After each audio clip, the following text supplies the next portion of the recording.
Wait a second. Balance tuning? Out of nowhere? Sucker punching us? Blizzard comes out with the news that 9.2.5 isn't just going to be a few QOL additions and the cross-faction becoming available, but we are getting some balance tuning. Not just about the raid difficulty itself, but also about classes and specs being balanced. Now, I can jump in with the spoilers already, saying that it's a buff balance tuning. It's not a nerf balance tuning. So the top specs, the best performing specs, are not the ones getting nerfed, but rather the more underperforming ones are the specs getting buffed. So let's go over and take a look what is Blizzard doing with this round of balance tuning coming live in about 3 days or so, next reset, when 9.2.5 will launch. First in line, we have an extra comprising of all tanks, because now all classes generate more threat when in a tank specialization. We are not getting too much detail on how much exactly we are talking about in threat increase, but at the very least it's cool that tanks get a little bit more help with threat in Mythic Plus, especially with the damage increase many specs are getting with tier sets and double legendaries. Sometimes tanks have some problems to keep up that type of damage and their threat. But let's go into the actual changes, into the actual balance changes. We start with Beast Mastery Hunter. Beast Mastery Hunter is going to be the most well-off of the specs that have gotten buffed in terms of how they were doing right now in the tier. They are receiving a 4% all damage increase, abilities and pet, and then Beast Cleave is getting a 10% more damage rather than 90% cleave damage of your pet. The developers note that Beast Mastery has not received any AoE benefit from its tier sets, which means that they have been left a little bit more behind.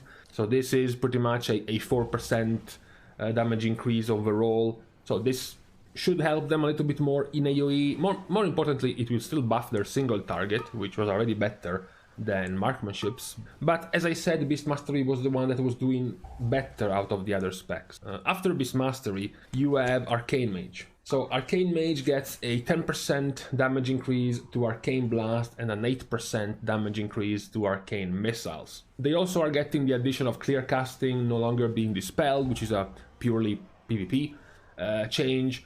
The dev notes are of course pointing towards the increasing the Arcane's single target damage. Of course, because in AoE, in multi-target situations, a lot of the damage of Arcane is going to be into Arcane Barrage, so not into Missiles and Arcane Blast. But in single target, this buff can amount to a 4% damage increase for Arcane, so it's not too bad. What is bad is, unfortunately, Frostmage and Mistweaver Monk are only getting PvP adjustments. The Gift of the Lich Conduit nerfed by 33% to reduce the duration in PvP, and then Mistweaver's Zen Focus Tea cooldown reduced to 30 seconds from 45 to make them less susceptible to interrupts and silences in PvP, so not really changing the PvE balance in any way. Where we start to get a massive change, the first of the massive changes is on Windwalker Monk, because Windwalker gets an overall 20% damage increase on their single target abilities. So Tiger Palm, Fist of the White Tiger, Blackout Kick, Rising Sun Kick, and Fist of Fury's primary target damage get increased by 20% across the board. As the notes point out, these are targeted at Windwalker's pathetic single target damage. So in AoE, in case you guys are stuck to monks of years ago, most of their damage nowadays comes from a Spinning Crane Kick and Bone Dust Brew. So their AoE damage is not really gonna get increased too much by these buffs. Where it will be increased is in their single target, because those abilities are the key rotations of your single target damage, which is going to total out to be over 7% more single target damage to Windwalker Monk, which is quite, I would say, quite significant of a damage increase. After these specs, onto more PvP changes like Shadow and Discipline, Power or Shield absorbing more in PvP. You have rogues with Recuperator Conduits being reduced in healing by 50%. Then we go into the actual changes for PvE content, which is the other significant change for Outlaw. Outlaw is receiving 20% more damage to Between the Eyes, Pistol Shot and Sinister Strike, and then Blade Flurry damage is increased to 60% of the single target damage instead of 50%. Sad times, the fact that Blizzard would go and touch Blade Flurry without actually removing its cap. That's all that Outlaw rogues want. This change is not really gonna make it too much better than before. So this change for single target is going to be a 3 to 4% damage increase, mostly because in single target you are a dispatch bot as an Outlaw rogue, so your damage is much lower. But in AoE, because of Blade Flurry, because of the damage spreading around with most of your abilities, the damage can be closer to 4% AoE damage, 5% AoE damage. Still, it's not too big of a change, honestly. As I said, if anything, it's gonna sting even more for Outlaw players to see Blade Flurry in the patch notes and realize that this is the change they are getting. So I'm not sure this is gonna change too much either for Outlaw. Finally, we get to my class, so I am excitedly checking out all of the cool changes. Never mind, no cool changes for Shaman, just a bunch of PvP stuff. On to Warlock. Warlock is the only one that gets some tiny reining in of changes, so nerfs basically. Ritual of Ruin, the 2-piece set bonus, gets a maximum timer of 30 seconds, and Summoning Blasphemy from the tier set bonus proc no longer stuns enemies in PvP. These are mostly just PvP changes for Destro, not really gonna impact PvE too much. The last of these significant PvE changes land on Arms Warriors, because Mortal Strike and Overpower's damage is increased by 10%, and then Execute, or if you're Ventier, Condemn, damage is increased by 15%.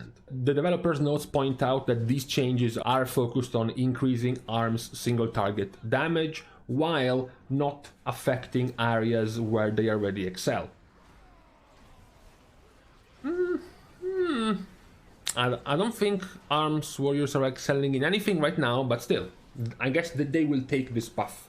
They will take this freebie given to them. What does this type of buff amount to for Arms? For AoE, it is virtually little, because most of their AoE comes from Whirlwind, Spear of Bastion, Bladestorm, not really from single target abilities. They're not Fury Warriors. Their damage is of course more centered around single target, where Mortal Strike and Overpower are the big chunk of their damage, and the more opportunities of low health targets, the more damage Execute will do as well. So you're getting in the 4 to 5% range of single target damage increase for Arms Warrior. So after this entire list of changes, we can go back to the current situation, for example in the raid, to see which of the specs have gotten retouched. You can see that besides Beast Mastery popping somewhere in the middle of the screen, all of the other specs, Outlaw, Windwalker, Arcane and Arms Warrior, are towards the bottom. We could also go and look at the popularity in Mythic Plus, and the result would be the same, all these specs. You have Beast Mastery, who is the outlier, a little bit more popular for the general player base, but then the other specs sort of fall down a little bit, Windwalker being the only one whose niche of good AoE damage is still wanted and needed. In Mythic Plus, the other specs, not so much. So we're gonna be seeing...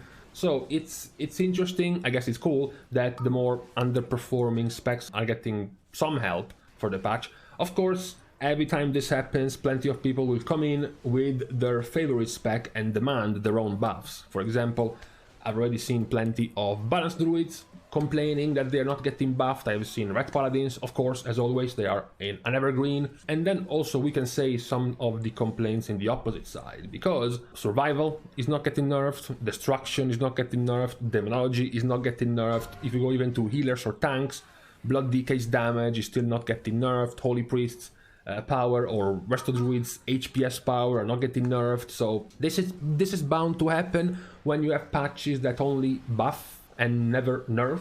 Of course, the better performing of specs will be left free to roam and to do very well, so it's bound to be there. We will see if whether or not this will be the last of the balance tuning. Remember that while 9.2.5 is launching, the season itself, season 4, is still roughly 3 months away. So we will see if this is the last of the balance tuning or if we will get more as we get closer to the actual release of the season. So with this weekend checkup on the balance tuning, I can leave you to the rest of your Saturday. Thank you guys again for watching the video. You can help doing more in supporting my channel by liking and commenting down below, as well as subscribing to the channel. I'm going to let all of the poor players whose spec have not gotten buffed to subscribe to the channel. I am also, as usual, available on Twitter around somewhere in here, and available also to support me even more on Patreon somewhere down here to gain access to my Discord channel, which is not really that impressive honestly, but still, if you want, go ahead. Thank you guys again, see you guys soon, and in the meantime, I was sure some of the specs were getting some nerfs, and I have gotten a bit disappointed this time around, honestly.